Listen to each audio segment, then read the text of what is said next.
Mabibi na mabwana, ninawakaribisheni tena kwenye The Book of Magic and the Movie Stories. Jina langu naitwa Ayubu Obedi. Tafadhali, kama ni mara yako ya kwanza kukutana na chaneli hii, bonyeza alama ya kengele, subscribe na uwe mtu wa kwanza kupata notification pale ambapo napokuwa nimeweka simulizi mpya. Niandikie kwenye comment section unasikiliza kutokea wapi. Niandikie kwenye comment section unatazama kutokea wapi. Kwenye mic ni Ayubu Obedi, na hii ni simulizi itwayo Dunia ya Kuzimu, hatua ya 8. Tafadhali niazime macho yako na masikio yako, twende sambamba mwanzo mpaka mwisho. Na sasa tunaendelea na simulizi yetu.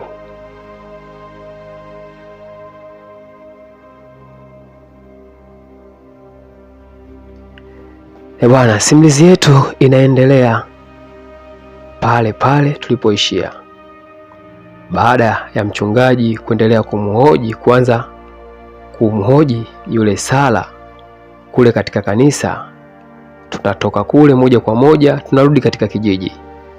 Tunamkuta Afande Steven pamoja na yule afande wa Kichina ambaye jina lake bado mpaka sasa hivi sijamjua. Yule afande wa Kichina anamwambia Afande Steven, sijajua mpaka leo, mpaka sasa hivi, kwa nini Sala amekuwa shetani? Kwa nini Sala anaua watu? Na sijajua Sala mpaka sasa hivi huko polini anaishije. Waliendelea kutia story. Lakini Afande Steven alimwambia kwamba unajua kuna kitu kimoja nahitaji ujue, nahitaji utambue. Unajua muda mwingine unaweza ukajikuta uko sawa, muda mwingine hauko sawa. Labda huyu binti pia alikuwa hayuko sawa, labda mashetani wanamvuruga akili yake, ndio maana anaua binadamu wenzake. Huwezi jua. Na pia unajua, kama unakumbuka siku moja, unakumbuka kuna siku tulitumia ilizi baada ile ajali. Unakumbuka kule polini kule, baada ya yule mtoto kupata ajali pamoja na baba yake na ile familia kupata ajali kule, tulitumia ile ilizi katika ile gari, na wale majini hawakusogelea ile gari wala hakuweza kabisa kuingia ndani. Steven alimwambia sasa ile ilizi ilifanya kazi, tena ilifanya kazi vizuri mno, mpaka wale majini wakashindwa kabisa kutufuatilia. Kwa hiyo sasa mdogo wangu, Afande Steven anasema huyo, kwa hiyo sasa mdogo wangu, mimi nawaza nichukue ile ilizi afu nifanye safari kwenda kutafuta njia.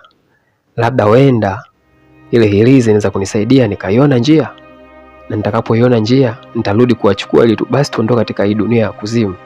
Wenda ile ilizi inaweza kunisaidia. Bwana, nitembee na hii ilizi, wenda hii ilizi inaweza kunisaidia. Inaweza kunisaidia huko na kuelekea kutafuta barabara, basi nikaiona. Lakini wakati anazungumza maneno yale, yule bwana mdogo ambaye ni afande wa Kichina akachukia. Baada ya kuchukia, akawa kama amemkataa hivi, akaanza kutembea, akaenda zake. Wakati akitembea, Afande Steven akamuita, hey, vipi sasa nao? Sasa unaondoka unaenda? Mimi nazungumza, tunajadiliana, alafu unaanza kuondoka. Unaenda wapi sasa bwana mdogo? Ule afande wa Kichina akamuuliza, si ulikuwa unazungumza hapa maneno yako, una bodagula, una badanga unalopoka, unasema unataka kwenda huko kutafuta njia polini. Unaenda na nani? Afande Steven akamwambia, naenda mwenyewe.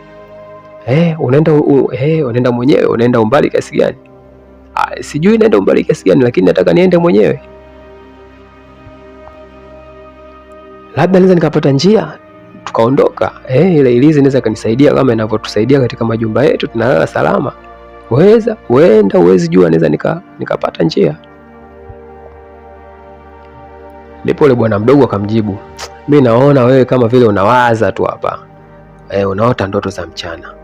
Watu wanakutegemea hapa, ila kama unataka kwenda kufa, basi nenda, utajua mwenyewe. Dogo akampa black and white. Watu wanakutegemea katika hichi kijiji, maana wewe ndio Afande Steven. Kwa hiyo kama unataka kufa, nenda.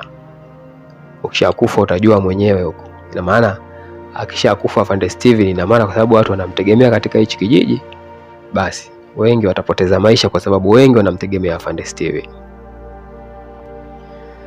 Sasa tunatoka kule kwenye mazungumzo kati ya wale maafande, tunakuja kwenye ile nyumba ya bwana mkubwa na mke wake Tabitha.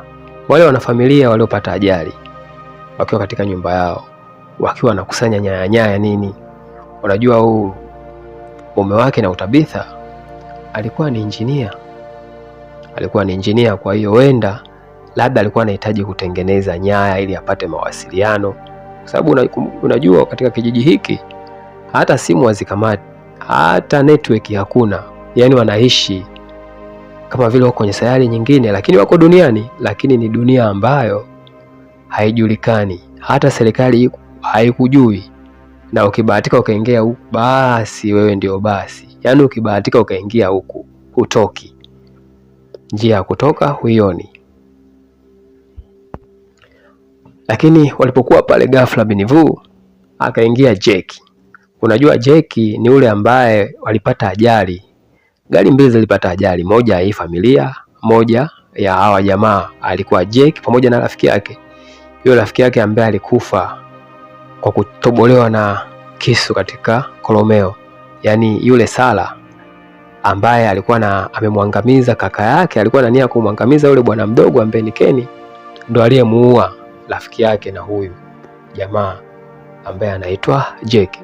Jackie alifika pale kwenye ile nyumba ghafla akiwa na mawaya, akiwa na redio ya gari, unajua, akiwa amekata antena ya gari yake.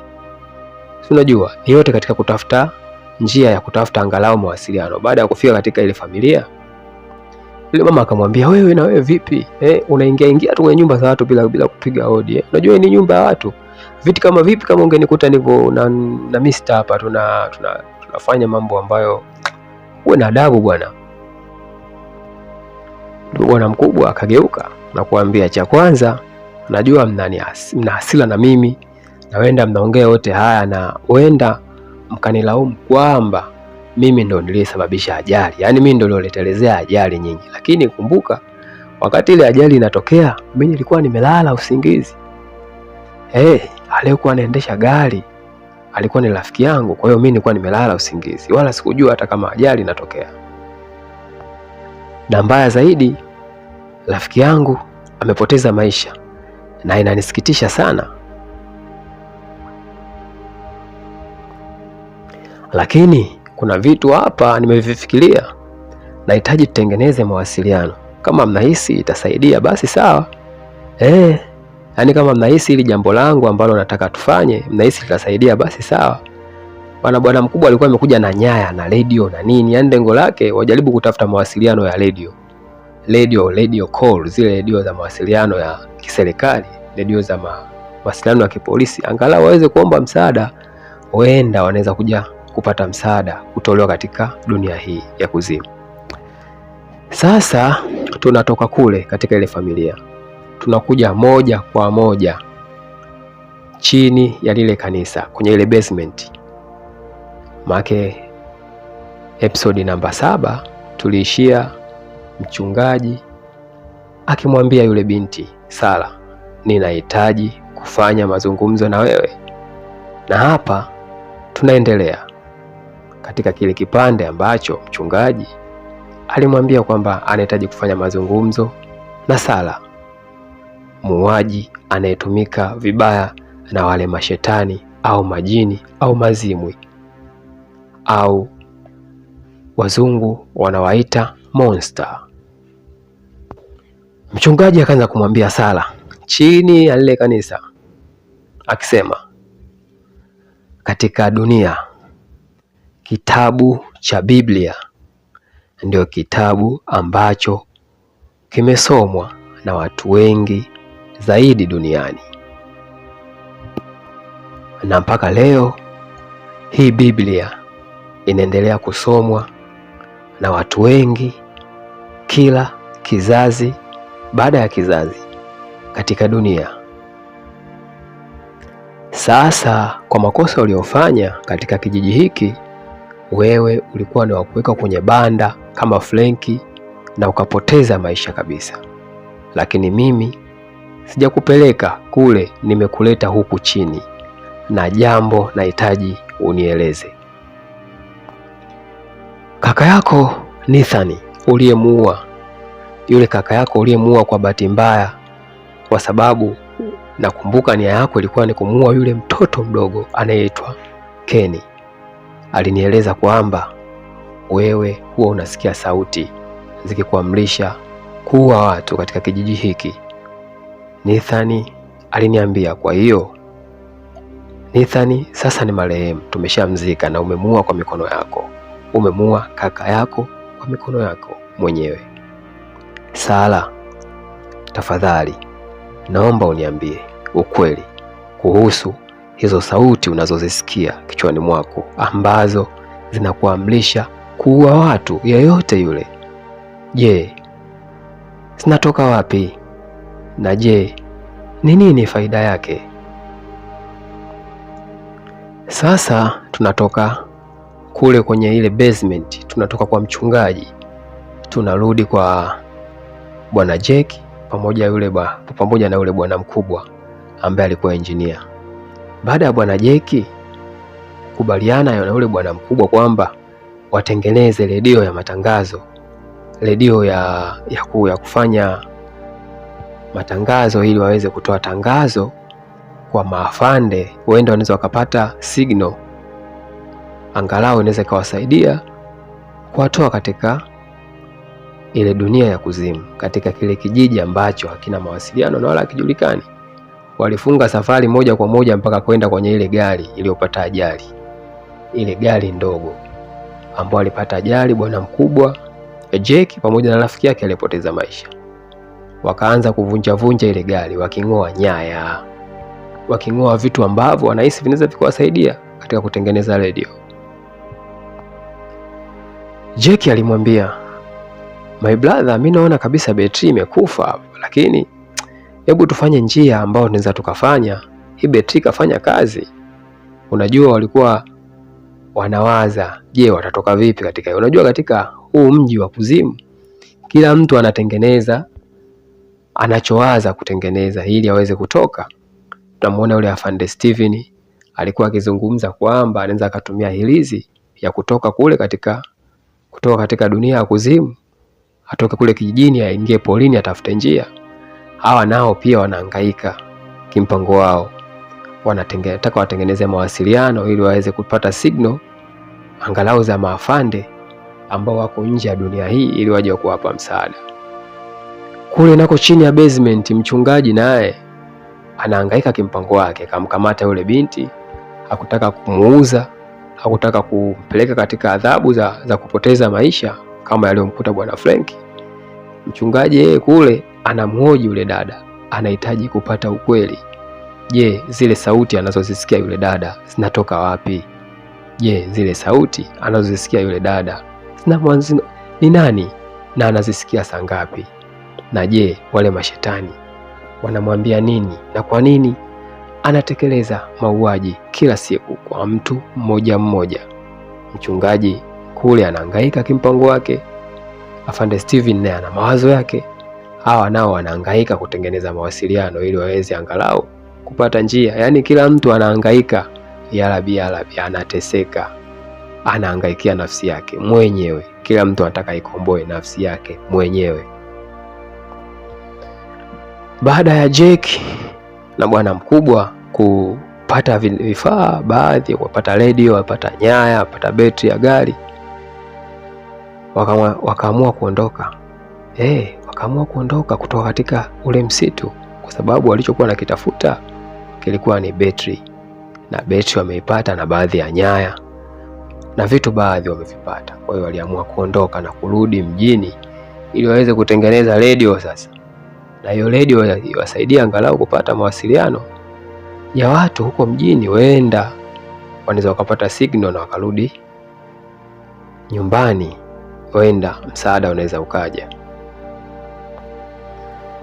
Sasa tunatoka kule kwa wale jamaa ambao walikuwa wanahangaika na kutafuta manyaya. Tunarudi katika kile kijiji. Tabitha ambao ndio mke wa ule bwana mkubwa ambaye anahangaika kutafuta nyaya kule aweze kutengeneza mawasiliano, akiwa na mtoto wake Kenny, walifika katika mgahawa ambao alikuwa anaumiliki mama mmoja wa Kichina. Yaani huyu mama na yule afande wa Kichina, yule mama wa Kichina, yule afande wa Kichina ni mtoto wake. Kwa hiyo alikuwa huyu mama anamiliki huu mgahawa, na huu mgahawa katika hiki kijiji chakula ilikuwa ni bure. Kwa hiyo Tabitha alifika hapa akiwa na mtoto wake, amebeba boksi. Nafikiri ni boksi, sijajua ni la nini, lakini Tabitha alimwambia mama, hili boksi linaonekana ni la watu ambao walishawahi kuishi katika ile nyumba ambayo serikali ya kijiji imenipa mimi na mume wangu tuishi. Kwa hiyo hivi ni vitu vyao, kwa nahitaji unionyeshe mahali ambapo naweza kuvitunza. Sasa wenda katika sehemu ya 7, tuliona huyu Tabitha akimfuata mchungaji na kumuuliza kwamba hizi karatasi niziweke wapi. Wenda mchungaji alimwambia hizo karatasi inabidi uzipeleke kule kwenye mgahawa, kuna chumba maalum ambacho unaweza ukaweka vitu vyako, ukaweka vitu vya mtu ambavyo alikuwa anavitumia. Wenda kuna store maalum. Basi yule mama wa Kichina alimpokea. Baada ya kumpokea akamuelekeza katika chumba, ndipo akaingia ili kuweka lile boksi la vitu ambavyo vilikuwa si vya kwake, vitu ambavyo vilikuwa ni vya watu walioishi mwanzo, na wenda watu wameshakufa kwa sababu ile nyumba ni tupu. Lakini Kenny yule mtoto akaogopa kuingia katika ile store. Tabitha akamwambia, mwanangu, unaogopa nini? Ingia ndani, ingia. Siwezi kukuacha hapa kwenye mgahawa, ingia huko ndani. Mtoto akasema, mama, namuogopa Sara, wenda anaweza akawepo humu ndani akaniua. Kisha mama yake akamwambia, hapana, Sara humu ndani hayupo. Sara ameshakimbilia polini na wenda ameshauawa na mashetani. Kwa hiyo uwe na amani. Unajua Sara aliambiwa na wale mashetani kwamba amuue huyu mtoto, ila katika harakati za kumuua akatokea kaka yake akamshika, na katika kumshika Sara wakati anageuka alikuwa amenyosha mkono, akajikuta anamchinja Kolomeo kaka yake kwa bahati mbaya, na huyu mtoto akapata nafasi ya kukimbia. Na kisha Tabitha akamuuliza yule mama wa Kichina, asa ili boksi mama naliweka sehemu gani? Lakini yule mama aliondoka zake bila kumjibu kitu chochote. Na kisha Tabitha vile vitu alivyoanza baada ya kuweka lile boksi, akiwa katika kile chumba na mtoto wake, ghafla mtoto wake akaanza kushika vitu vya watu. Tabitha akamwambia, no, don't touch, havikuhusu, don't touch the things. Hivyo vitu unavyovishika havikuhusu, ni vitu ambavyo vilikuwa vinatumika na watu wengine. Kwa hiyo mtoto wangu, tafadhali usishike, acha. Lakini katika kuangaza yule Tabitha akaona bracelet. Bracelet kwa Kiswahili kingine tunasema ni kama alikuwa ameona kama kacha. Nikisema kacha watu wa Uswahilini wananielewa. Yaani ni kitu ambacho kimetengenezwa kwa shanga. Nikisema shanga si mnanielewa. Sio shanga ile ya kuvaa kiunoni, hapana. Yaani imetengenezwa kwa material ya asili. Na maanisha ulembo ambavyo wengi wanapenda kuvaa mkononi, imetengenezwa kwa asili. Wanaita bracelet. Ile bracelet ilikuwa ni ya plastiki. Yule Tabitha baada ya kuiona ile bracelet au ile kacha au ule ulembo wa kuvaa mkononi, akawa ameshika. Baada ya kuishika akaitazama. Unajua bwana, hii store watu wanaoleta vitu humu ni vitu ambavyo katika hii store ni vya watu ambao waliwahi kuishi katika zile nyumba, lakini wote wameshapoteza maisha. Sasa anapoingia mtu mpya, basi hukusanya vitu vyote ambavyo vilikuwa katika ile nyumba, havichomwi moto, vinakuja vinatunzwa katika store hiyo ambayo iko katika ile restaurant ambayo ni restaurant ya kijiji. Tunamwona Tabitha amepata bracelet, na hii bracelet hajaiacha, ameichukua. Sasa sijajua kwa nini amechukua hii bracelet. Je, ni ya kwake? Sio ya kwake. Mwenye hii bracelet ameshakufa. Na kwa nini anachukua bracelet ya mtu ambaye ameshakufa, bracelet ambayo sio ya kwake? Na wakati amemwambia mtoto wake don't touch anything, usiguse chochote humu ndani kwa sababu hakikuhusu. Sisi tumeleta boksi la vitu ambavyo sio vya kwetu. Mtoto wake akaogopa, lakini yeye kachukua. Lakini baada ya kusema usiguse chochote, yeye amechukua kabisa ile bracelet. Mimi na wewe hatujui. Tuendelee na simulizi yetu, simulizi itatueleza. Lakini yule mtoto ambaye anaitwa Kenny akamwambia mama yake, mama, humu ndani inaonekana kuna vitu vingi vya zamani, vitu vingi vya kale. Kwa nini mama yangu tusifanye mpango tukatafuta ramani hata kutoka katika huu mji? Mama alimwambia, mtoto wangu, kutoka katika huu mji ni swala lingine, yani ni ngumu. Na vitu unavyoviona ambao vyote viko katika hiki chumba, basi wote wenye hivi vitu wameshakufa. Je, unafisi tutatoka? Labda kwa kudra za Maulana wenda tunaweza tukanusurika. Ule mtoto akamwambia, hapana mama, inawezekana. Katika hivi vitu lazima kuna watu wengine walikuwa wanatafanya utafiti, au wenda kuna ramani. Tutafute ramani ya kutoka, wenda tunaweza tukapata ramani ya kutoroka katika mji huu.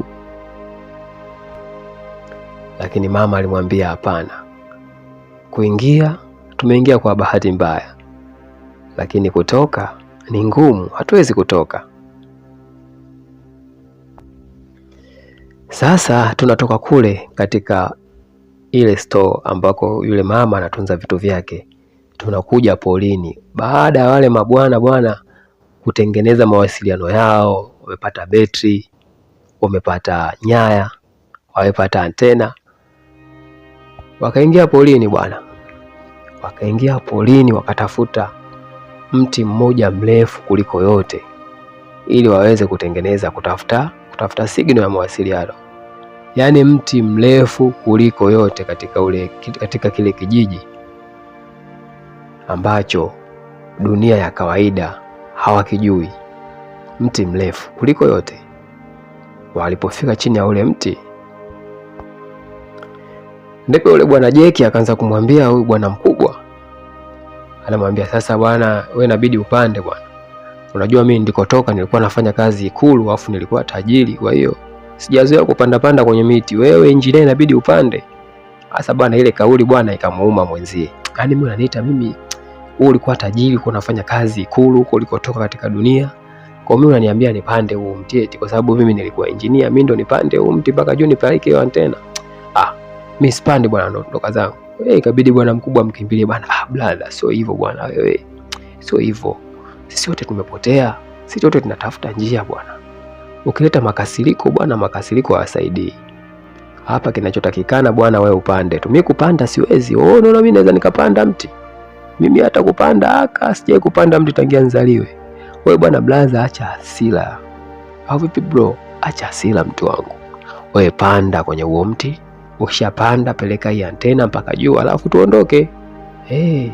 Tuondoke zetu hapa, haina haja kuendelea kulumbana. Kaka wewe panda tu, panda na kuomba panda. Niko chini ya miguu yako, panda mti, peleka antena. Wewe ulikuwa ni engineer. Wewe ulikuwa ni engineer, sasa unapokataa kupanda mimi nitapanda. Mimi sijui chochote hata. Kwa hizo nyaya zenyewe umeunganisha wewe kutengeneza radio. Mimi nimetoa vifaa tu, betri radio yangu ambayo ilikuwa katika radio gari, ambayo radio yangu hapo katika gari na nyaya. Nimevuruga gari yangu, tibua kila kitu mla tupate vitu vya kuunganisha tupate radio. Ndipo yule bwana mkubwa bwana akamuelewa, akasema anyway, haya siku nyingine, lakini kudadiki zako usiana chonga sana, unachonga sana, unajiita wewe tajiri. Hela zako ziko wapi sasa? Wote tumekwama masuala kujikweza bwana katika msitu huu, wenyewe tumepotea hapa, hatujui tutarudi au tutarudi duniani. So unapiga kelele hapo, unafunika mdomo wako walete. Bwana mkubwa ikabidi akubali bwana kupanda ule mti ili kwenda kutafuta kupeleka antena. Unajua wanaoishi vijijini wanajua kwamba kuna sehemu zingine hazikamati kabisa mawasiliano. Kwa hiyo unakuta ametafuta antena yake ndefu, na ndio kitu ambacho wanachokifanya, wanatafuta mawasiliano kwa antena waliotengeneza wao wenyewe. Sasa tunatoka kule katika ule msitu kule ambako wale mabwana wanahangaika kuweka antena ili waweze kupata mawasiliano, huenda wakapata signal, kupata msaada kutoka katika dunia ambayo ni dunia ya kawaida. Moja kwa moja tunarudi katika lile kanisa kwenye basement. Hapa tunamkuta mchungaji akiendelea kumhoji yule Sala. Huku bwana mchungaji alikuwa akimuuliza Sala, unajua watu wanaamini kwamba Biblia ni kitabu ambacho kimeandikwa na kimekamilika na hakuna kitabu kingine ambacho kinaweza kikaandikwa. Ijapokuwa Biblia imeandikwa zamani sana, zamani mno, na sasa mpaka leo Biblia bado inasomwa na watu wameifunika Biblia. Na Biblia pia watu wanafikiri kwamba ndio imeshafikia mwisho na hakuna kitabu kingine ambacho kinaweza kikaongezwa katika Biblia. Yule mchungaji aliendelea kumwambia yule Sala. Mchungaji aliendelea kumweleza kwa kifupi, kitabu cha Biblia kimetengenezwa kupitia au kimeandikwa kupitia vitabu 73. Yaani hichi kitabu cha Biblia kimetengenezwa kutoka katika vitabu 73. Yaani vimechukuliwa vitabu 73, katika vitabu 73 ikatengenezwa Biblia moja. Yaani katika kila kitabu, sawa, 1, 2 mpaka 73 imetengenezwa Biblia moja kutoka katika kile kitabu. Yaani wametengeneza kitabu kimoja kutoka katika vitabu 77. Mchungaji alimwambia Ayubu, Moses, Mateo, John na vitabu vingi mno, lakini katika Biblia kuna kitabu ambacho kilifutwa, kitabu cha Henoko au Enoki. Mpaka leo wanadamu hatujui kwa nini kitabu hicho kilifutwa katika Biblia. Mchungaji aliendelea kumwambia, lakini pamoja na kitabu cha Henoko au Enoki kufutwa katika Biblia, hatujui kitabu hicho kwa kimebeba siri gani hasa ambayo haikutakiwa isomwe na wanadamu wa kizazi hiki. Ndio maana kikanyofolewa katika Biblia na kutolewa kabisa na kufichwa mbali. Lakini pamoja na kitabu hicho cha Henoko au Enoki kufutwa katika Biblia au kutolewa katika Biblia, bado Biblia ile ile tunaiona imejitosheleza, na Biblia imetengenezwa kupitia vitabu au imeandikwa kutokana na vitabu 73. Mchungaji akaendelea kumwambia, unajua kwa nini nakwambia yote haya? Ni kwa sababu watu walioishi hapo nyuma waliishi maisha, na maisha ya wao walioishi mitume, watumishi wa Mungu na wanadamu wengine, ndio maisha yao yakachukuliwa yakaandikwa katika Biblia. Sasa mimi nafikiri labda sisi ambao tupo katika hii dunia sasa, wenda maisha yetu yakaandikwa pia katika Biblia. Yaani mchungaji yule anamwambia hivi, maisha yote ya kwenye Biblia ambayo tunaisoma leo hii katika makanisa, huenda ni maisha ya watu ya hapo nyuma, maisha ya kina Musa, maisha ya kina Ayubu, maisha ya kina Yohana, wengine wanamuita John, Yohana, kina Josefu, mtume Paulo, Hayo yote yalikuwa ni maisha yao. Kwa hiyo huenda maisha yao ndio yaliingizwa katika Biblia ambazo tunazisoma kila siku. Sasa huenda na maisha tunayoishi sio maisha tunayoishi sisi. Yaani huyu mchungaji anasema katika hiyo dunia ya kuzimu au hiyo dunia isiyojulikana, huenda maisha wanayoishi yatakuja kuandikwa pia katika Biblia. Kwa hiyo hatujui kwa nini tuko hapa.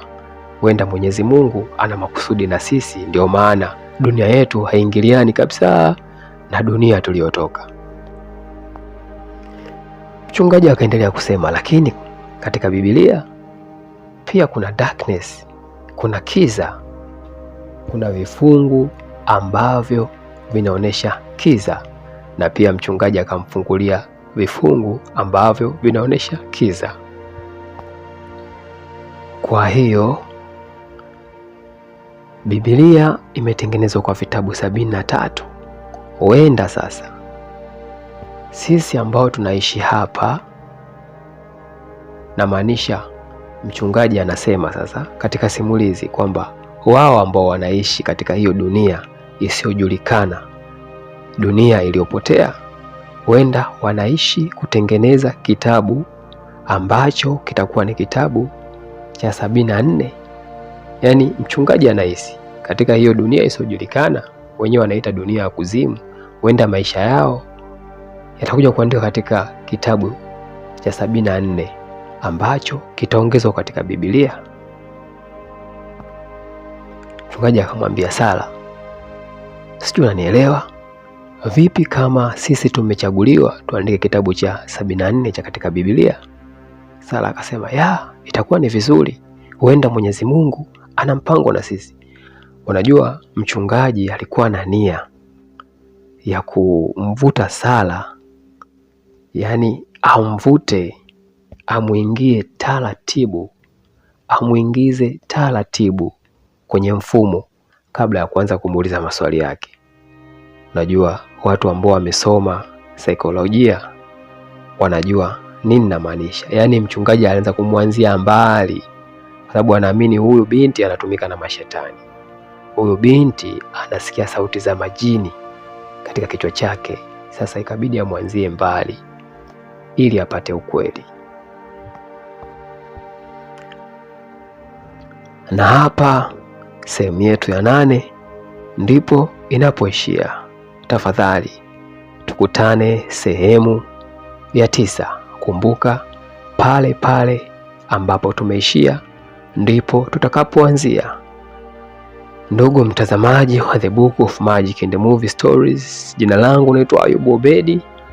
Kama ndo mara yako ya kwanza kukutana na chaneli hii, bonyeza alama ya kengele, subscribe, na utakuwa kwanza kupata notification pale ambapo napokuwa nimeweka simulizi mpya. Bila kupoteza muda, naomba nikutakie siku njema au siku mwema. Mpaka wakati mwingine tena, tukutane sehemu ya 9 ya simulizi yetu. Chao.